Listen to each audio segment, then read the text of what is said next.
So, it seems I couldn't give myself a full week off. My sodium levels were getting just a little too dangerously low. So I missed you guys. So I figured I definitely wanted to do a video because I wanted to. No other reason than the fact that I wanted to. And my sodium level needs a little bit of aggravation.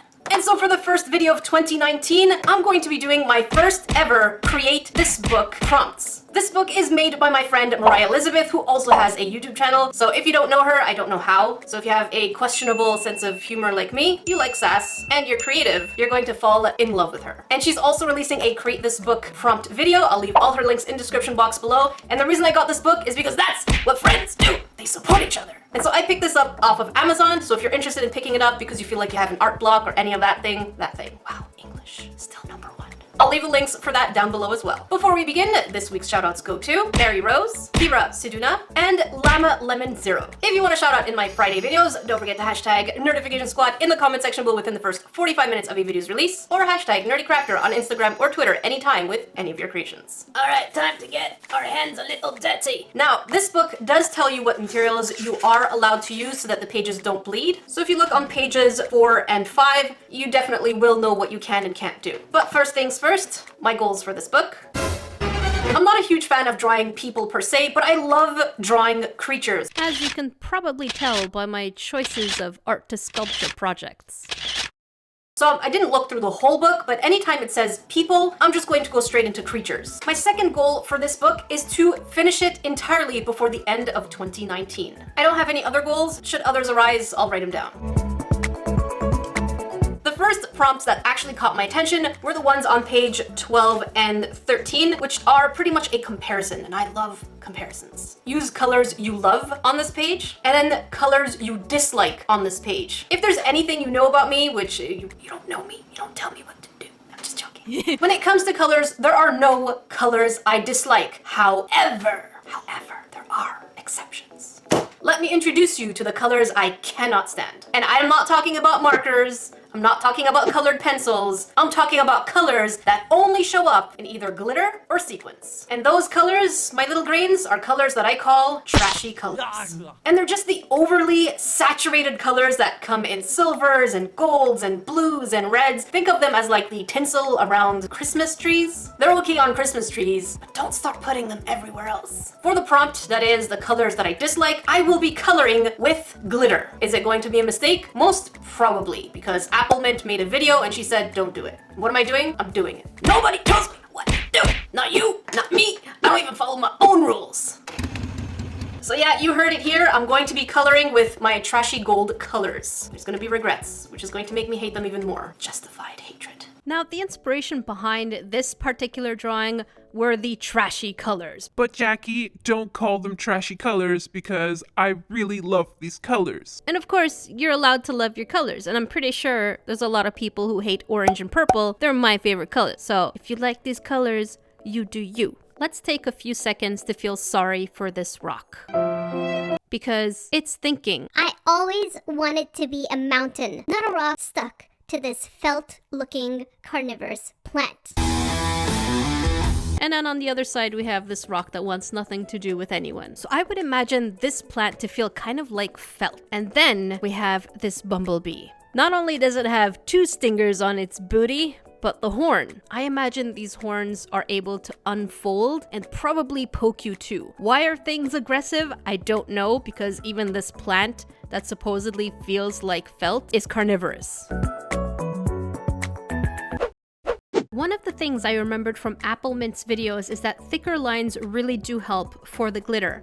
I don't know about you guys, but if something has one hand on their hip and the other finger pointing at me, remember kids, floss your teeth. Remember adults, pay your bills. Remember babies, wake up your parents. That's a little too preachy. You put your finger out, don't do this to me. Now, the moment of truth of actually putting the glue stick down and then putting the glitter on it.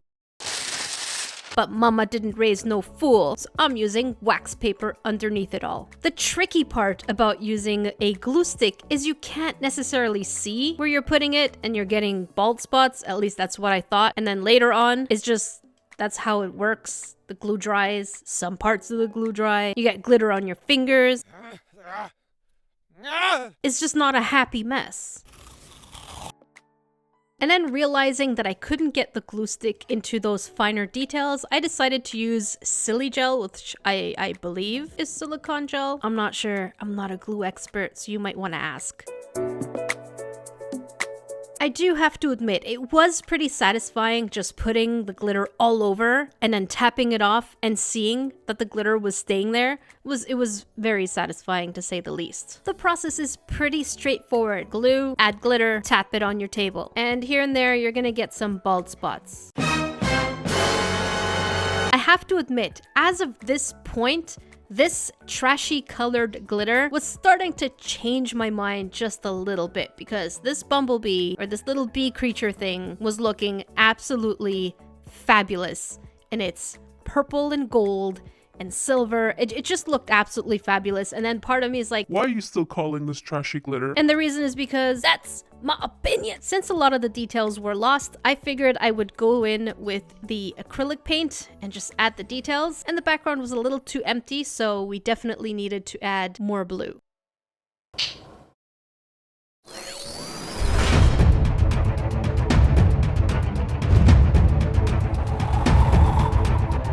And since I don't want glitter getting everywhere, I took Moriah Elizabeth's advice and added tape to seal it in. On to the next drawing, which the prompt is use colors you love. Now, I love all colors, but I also wanted a sense of cohesiveness. Let's go with that. I decided to make another plant type monster, and this one was obviously inspired by the piranha plants in the Mario games. And I figured I'd use very similar colors, but this time with alcohol markers, because I'm a huge fan of Copics and Prismacolors.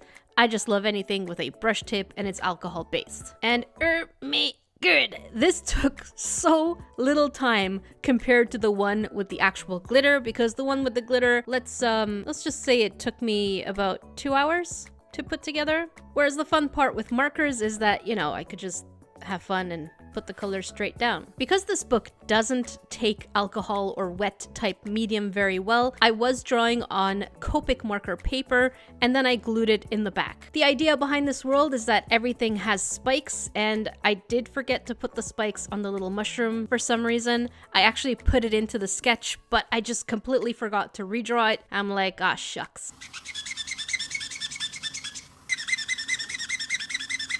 Out of the whole illustration, my favorite has got to be this little toidle. And I think this little toidle's name is Herbert. What would you have called it?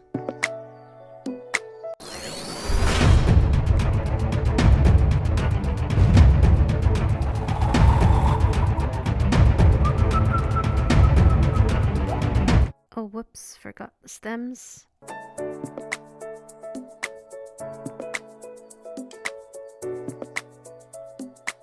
Alright, for the last prompt, I want to do page 51, which is create a character. I don't want the responsibility of thinking too much work. So I'm gonna leave this up to you, Grains, by asking on Instagram to give me one of each. I will pick person number 21, take their prompts, and then creatively make it into my own. Let's send it in count number 21. Before we do the reveal, so many of you, I mean, I got hundreds of comments complimenting my hair in the last video. I don't get that many compliments, probably because it's all salt. I just wanted to say thank you guys for complimenting my hair. It meant a lot to me. I just kept seeing it. I'm like, thank you. I love it. I love you. All right, so let's see what we have as the 21st answer. It has to be, of course, complete. So if there's an answer missing, we'll go to the next one, and that'll be considered the 21st. 1, 2. 2021. Crazy purple puffin. I can work with that. I can work with that. All right, so thank you to Heartless Saqua. I can't even see. No, we can't see the person's name. Okay, well, this is you. Thank you. Alright, so for the last 15 minutes, I'm just staring at this. I'm like, what makes a puffin crazy? I don't know anything about puffins, other than they're chickens. So I went ahead on Instagram again and asked you guys what makes a puffin crazy. And I took a bit of everything. So some people were saying that, you know, a hammer, a rainbow wig with a top hat. Someone said hamburger. So I figured, you know what? I'm gonna take a mixture of these and create our creature. A huge thank you for those of you who submitted crazy ideas, because I really enjoyed reading them. There were some weird things and fun things, and you guys can get a little morbid too. And I like that about you, because we have pretty similar dark sense of humor. So some of the elements that I added was the purple, obviously, and the crazy elements had to do with a rainbow wig, and someone said an afro. So I was like, okay, an afro rainbow wig. Also, let's get serious for 2 ticks over here. What kind of homage to Moriah would this be if I didn't include rainbow somewhere, right? So many of you said top hat. I'm like, I gotta include a top hat. And we had a burger, and someone even said a hammer. Now, there was a blank page right next to it, as you can see. There were no prompts on there. I'm like, it would be such a pity to have this crazy purple puffin hold a hammer and not be building something. And one of the things that one of you grains submitted is a treehouse. So I'm like, okay, you know what? We're onto something here. This purple puffin is gonna be building itself a treehouse. One of the things I learned about myself during this prompt is I am not a colored pencil person. I am having such a hard time, and I'm sure so many of you are looking at this and you're cringing. But first, a message from our bunny. But. So as I was saying, I'm sure many of you are cringing at the fact that I'm coloring all wrong, and this time, for those of you saying, You're doing it wrong, Jackie. I 100% agree with you. I just don't think colored pencils are the medium for me. So I think going forward, most of the illustrations I'll be doing, unless I'm a sucker for punishment, which I usually am, but let's just hypothetically say I'm not, will be with alcohol-based markers, ideally. What I disliked about colored pencils is just it just takes so long to color with.